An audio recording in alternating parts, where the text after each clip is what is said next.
Hello, everybody. Welcome back to Monday Night Mythbusters. I'm Dr. Carolyn George from Vita Integrative Medicine and Leslie Harrington, Transformational Coach. And tonight we're going to speak to you about gratitude. We've missed you guys. Yeah. Thank you for jumping back in. I had a little vacation. Right, And I time kind away. of got the side effects of vacation. So. There you go. Right, it's all good. A break makes you grateful. Yes, Right? such a great topic because obviously this time of year is going to be, the reason for the holidays that are coming up, and I think we miss a lot of that when it comes to Thanksgiving already. I'm hearing that people talk about stress and the chaos, and Right. it's really it starts to take away from what it's all about. But tonight's topic is really interesting because we talk about it a lot in terms of people introducing different practices and stuff, but we don't talk about why there's really actually some science that backs up the benefits and how it influences your health. Absolutely. Yeah. So Thanksgiving, okay, what better time to be grateful for things? And in fact, I'm always grateful because it's one of the less commercialized holidays that there are. So you don't have to buy gifts for people. It really is about the food and the family. But yet that brings on with it its own level of stress. So it really should be, is intended to be much more about being grateful about what you have and the bounty and the blessings that we've got. So with that in mind, we're going to dive into a little bit of the science. We're going to try to not be too sciencey, but there's some interesting studies that they do looking at this science of gratitude. And so we're going to dive into that a bit. Hi, Marianne. Hi, Sally. Yeah. So first, we always like to define what we're talking about. So gratitude is the act of being grateful, but also it is about being appreciative of what other people are doing for you or what the universe is doing for you. And I think there's multiple different definitions that we looked up, but it's really kind of a difficult thing to identify because it's not just, thinking about, who's good for me, right? It's not like a selfish thing. It's having a little bit more compassion and empathy and understanding that other people can do things for you out of love and kindness. Yeah, it's a little bit about the receiving piece as well as the giving, but also not even just around being grateful for individuals and people, but for things we witness every day in nature and in life that we tend to take for granted and stop noticing after a while. So like the little things, that we would call the little things, but little things are big things, right? Right. So taking note of that and introducing a gratitude practice. I know for myself, there's a progression of how you implement, and it doesn't happen overnight, but it's changed my life completely, and to the point where I'm very sensitive to negative energy. I'm sensitive to things that I see in the news. Like I just don't have the same level of, I can't absorb things the way that I did, and I love it because I don't have to, first. And my brain is so focused on things that are more serving for me than the things that otherwise you can really easily get wrapped up in and really get into that kind of toxic stuff that goes on all around you all day long. So first we're going to talk about some of the studies that they've done in the different areas of our health and our life that gratitude can help, and then we'll talk a little bit about what we do for our kind of own gratitude practices and what we suggest our clients or patients do, okay? And if anybody has anything that they want to share that they do that they find particularly helpful, then by all means share away, okay? And saying hi to Sally and Michelle and Percy. Good to see you all. I'm very grateful that you're here. Yes, thank you. And Sally's grateful for her puppy. I am too. My fur babies are my world. So yeah, they're awesome, aren't they? So one of the first studies I thought I would start with was one that was in the Journal of Psychosomatic Research. And so then they did a study where they broke a group up into 4 groups of people. And looking at gratitude, and they had people, actually it was 3 groups of people. They had people write in a journal, and you either wrote positive things, what you were grateful for once a week, or you wrote things that were dragging you down and problems that you've been having, again, once a week, or you didn't write anything. And then they looked at the mental health of these people. And these were people that these were college students, 300 college students that were already coming into university to be treated for anxiety and depression. And they started this They took an intake of their symptoms before, and they had them do, there's all kinds of surveys that they do to assess these things. And then they did it several weeks in, and then followed them after they'd finished these practices. And the people who had kept the gratitude journal were the ones that were much happier. They resolved their anxiety better and their depression better. They did better at school. They overall just had a better outcome than those who kept the negative journal or those who didn't keep any journal. And the interesting thing was that even after they finished that, they looked back at them a month later and 12 weeks later, and they were still seeing the benefits at 12 weeks. So gratitude, just something simple, and they didn't have to write lots, but just something simple and just once a week kind of starts to train your mind on what's good around you rather than all the negatives.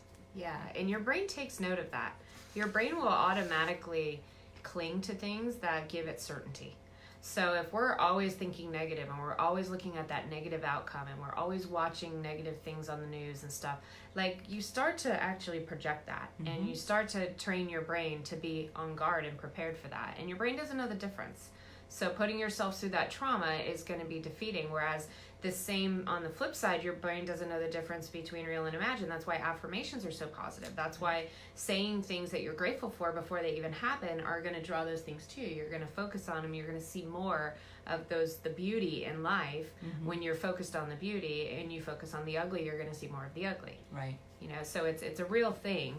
And when you were talking about that one study, we looked at another one that was interesting that they showed the improvement of sleep and how significant the improvement of sleep was, and it improved the depression. The people that had the better sleep also had measurement that showed that their depression was directly impacted by the gratitude, whereas the anxiety was indirectly related. So the better sleep resulted in less anxiety.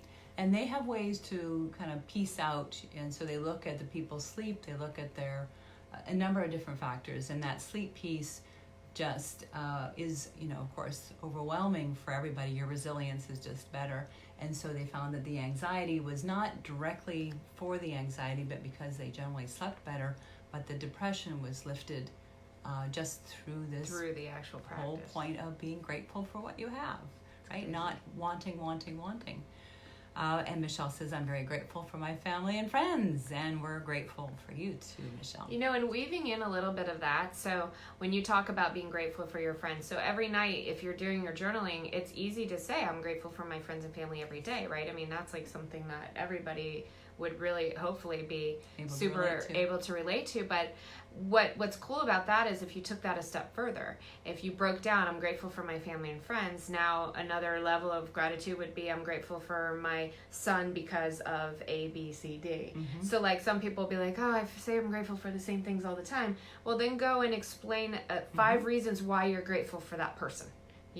Because they're kind, because they smiled at me this morning, because they turned my day around, because they're grouchy and they make me realize how good a mood I'm in, Right. Whatever reason it is, it's these little teeny things that we take for granted that are the most important when you recognize gratitude can be found anywhere. You can be grateful for your crabby teenager because they are teaching you things. There's lessons you're learning on patience and forgiveness and a variety of other things. So you can take any negative event and find a way to be grateful for it. And I challenge you to do that in all the stepping stones, all the blocks that you see in life. Just instead of kvetching about them, just, okay, what am I here to learn? What's this good for?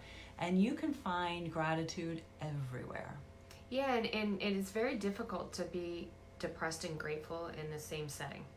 So if you're feeling a moment of depression, depressed feelings or sadness or whatever, write down a couple things that are great. And sometimes you're reaching. I always tell the example when I had my surgery and I was on a walker and my dog throws up on the floor and I can't bend over, I can't clean it up. Like to me, I'm grateful that I have a reacher grabber. And that I would find the littlest things each day. Like I got to the kitchen, a minute and a half faster than I did the day before. Right. And it was like by the end of that 2.5 month journey, everything seemed so amazing to me that it was the coolest thing. It was such a lesson in patience. It was a lesson in, and it's amazing what happens when you start to do this, because you'll be shocked at like where your mind goes, and then when something negative happens, you're kind of like, ooh, no, and then immediately you shift into like what you find good. Right, and you can again take that negative and make it a positive. Yeah. They've also done some studies looking at the blood flow in your brain, and they lay people down and do these functional MRIs, and when they're thinking grateful thoughts, there's increased blood flow in your hypothalamus, and that hypothalamus is a very important kind of regulator of mood. It kind of goes to your thalamus, connects to that and to many other parts of your brain, and so can shift heart rate, can shift anxiety, can shift many different things, mood, and controls a lot of our hormones, right? Your Blood flow is cortisol, where it's right? at. The blood flow is where it's at. So just being grateful ups that blood flow in the right places. And if you recall, we talked a couple months ago, we were talking about some mindfulness and the fact that where the blood flow goes is what shifts function, right? And so that mindfulness piece can also, and gratitude can shift that blood flow to the good places. We don't want our negative energy to be in there, because that makes those other areas grow big, and we don't want that. So we want this. You want to reinforce. We want to reinforce the good stuff. Yeah. So good blood flow. Then there's some studies showing that gratitude increases your dopamine, and your dopamine is that hormone that tells you, job well done, you did good, and makes you want to do more. Yes. Right? So it's a really good motivational hormone. So when you have gratitude, you tend to feel more reward, you tend to do more things.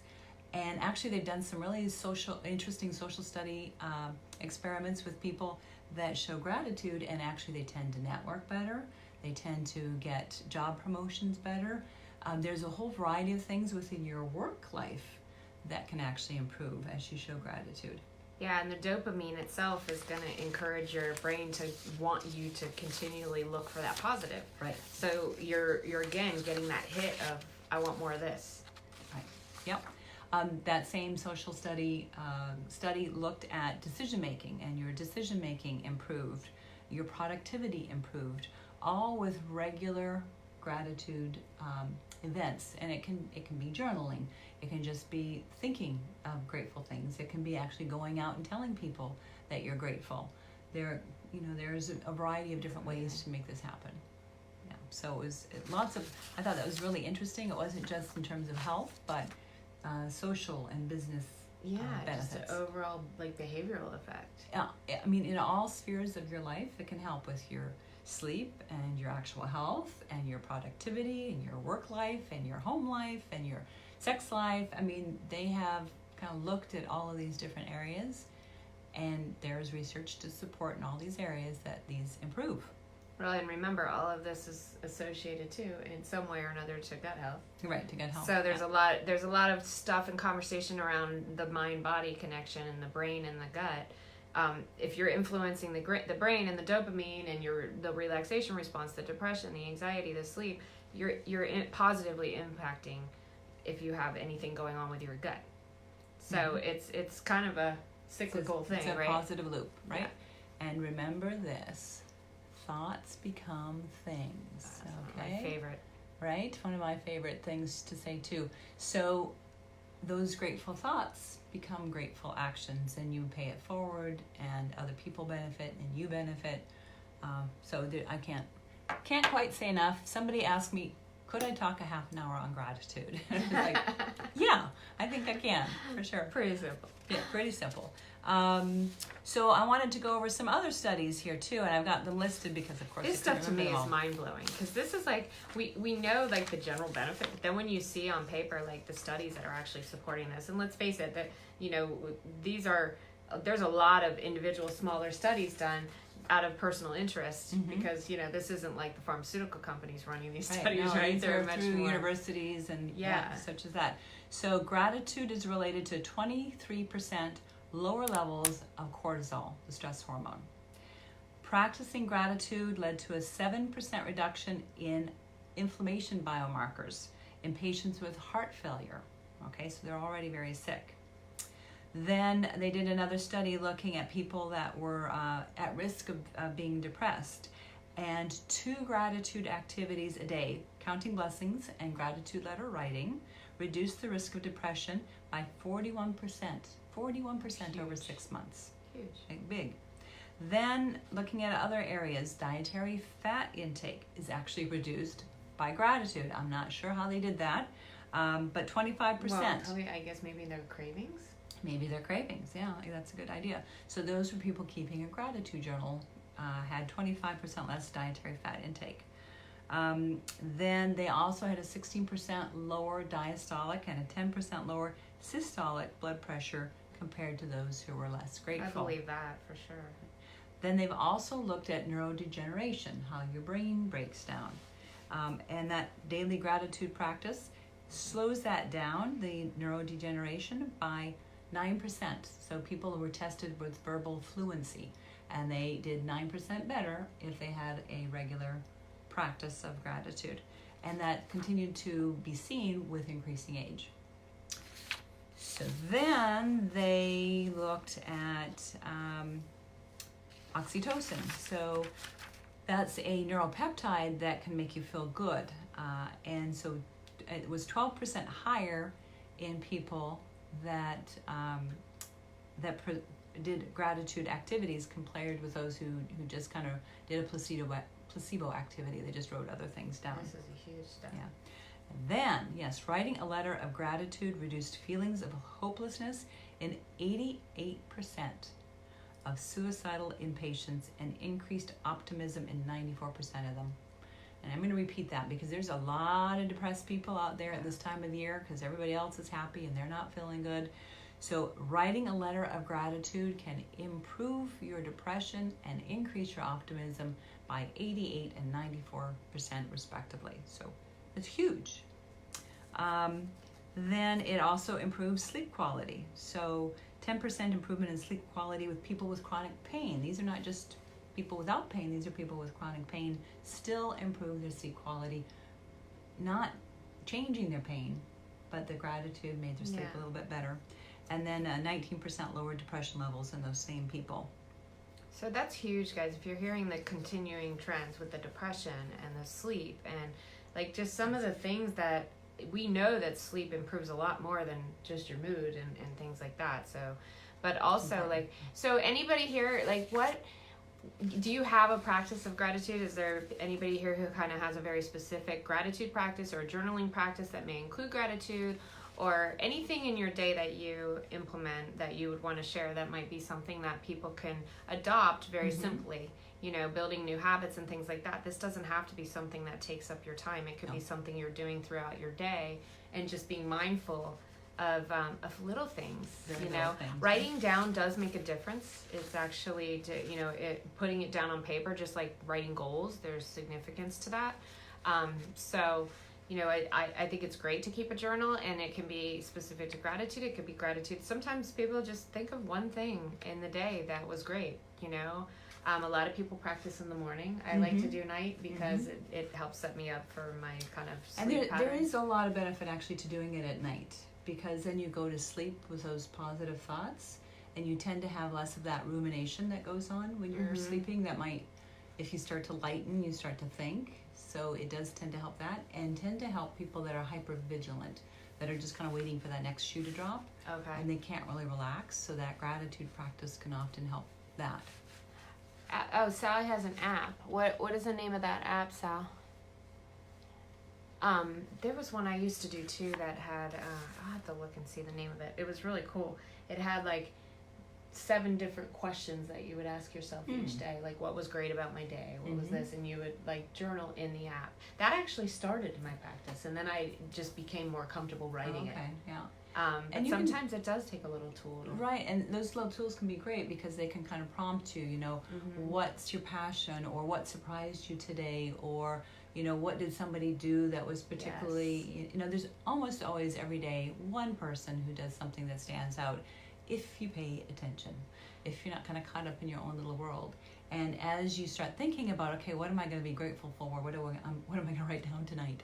You start to see these kinds of things. Your eyes kind of open to these kinds of things. And I liked it at night too, because then you, at the end of the day, I can kind of go through my day, and even if I had a horrible day, I always can pull stuff out of my in my hat of what was good about it, and finding those little things and becoming things. And right. So yeah, I do it at night for that reason. In the morning, I feel like it's a fresh slate. You can it's good at night too. I always include something I'm grateful for that hasn't happened yet.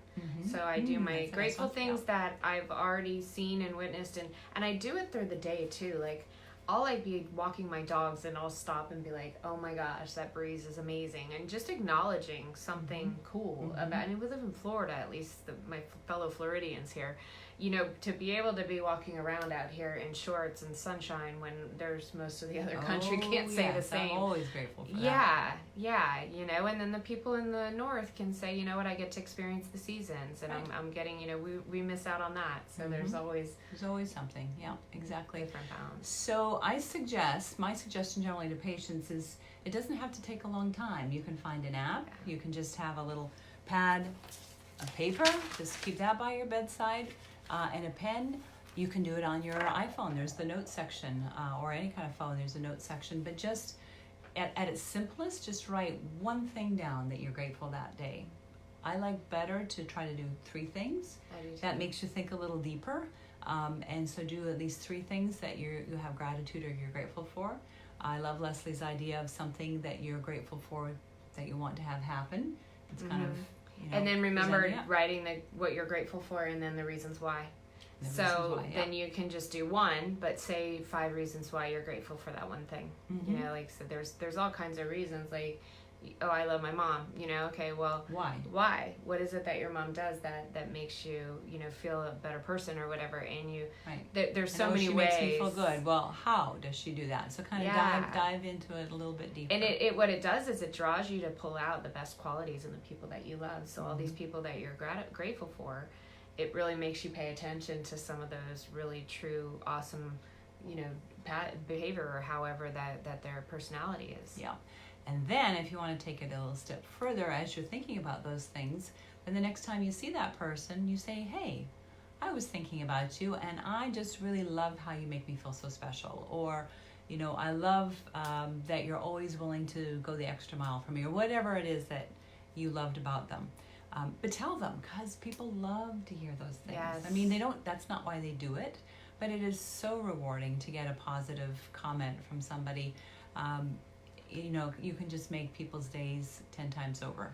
And another thing for those of you out there who are not super great at receiving compliments and gratitude, being able to receive and allow the other person to express is really important. I have some people that are like, why would they say that? It's not true. People don't typically waste their time going out of their way to pay a compliment if they don't mean it. No. Like, to me, the energy of trying to make up something, who takes that time? Right. So, like, when people say something kind to you, accept it and take it in. And if it's not real or not genuine, that's their problem. Right. So that's one thing is to be able to receive. So being able to receive is something that you would, if you're not already able to be grateful for that, be grateful that you're going to start to learn to receive. Because that is a big thing, that people have to be able to have both sides, and as well as the joy of giving and the things that it lights up. Right. To take that away from the other person when they're trying to give is actually something that, that's not fair. Right. They're trying to give you a compliment or say something or express their gratitude for your part in their life, and then you're telling them no, and that kind of it takes away. It negates what they're trying to say, and it makes them less. Yeah. So Sally says the app is called Grateful. And spelled with Great. Yeah. And then, yes, and she's grateful for the best workout buddy, and I am too, because she's my workout buddy. Mm-hmm. Yes, she pushes me every single day. I am grateful that I can have someone next to me that's constantly inspiring me. So thank you, Sally. Awesome, right? I'm grateful for you.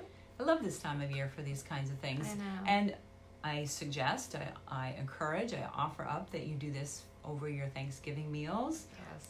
But every day, really, you can try to do this all the time. I, for a while, when my kids were at home, would try to do this every Friday night. We would have a meal, and that would be usually the one meal to the week that we might get together when they were teenagers and driving, and just trying to ask them what they were grateful for. And of course, they always balk. They try to give you a hard time, where they say the same thing each time because they think I'm crazy.